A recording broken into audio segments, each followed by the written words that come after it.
अस्सलाम वालेकुम। आप देख रहे हैं के न्यूज एसडी। मैं हूं हारिस अमीशा गिलानी। चलते हैं आज की अहम खबरों की तरफ। ताज़ा तरीन खबरों से बाखबर रहने के लिए हमारा चैनल सब्सक्राइब कीजिए। लिए चलेंगे साहिवाल।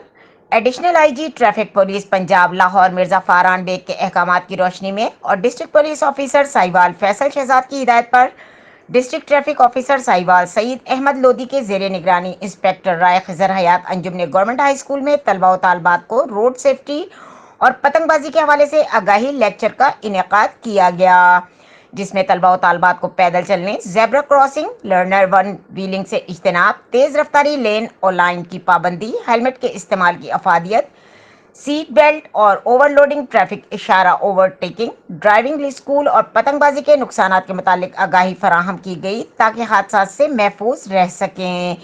लेक्चर का मकसद तलबा व तालबात को ट्रैफिक कवानीन और पतंगबाजी के नुकसान के बारे में आगाही फराहम करना है। तलबा व तालबात ट्रैफिक कवानीन पर अमल करके अच्छे शहरी होने का सबूत दें। पतंगबाजी एक खूनी खेल है जिससे इज्तनाब किया जाए। मजीद खबरों और अपडेट्स के लिए हमारे साथ रहिएगा। तब तक के लिए अपना ख्याल रखिएगा। अल्लाह हाफिज।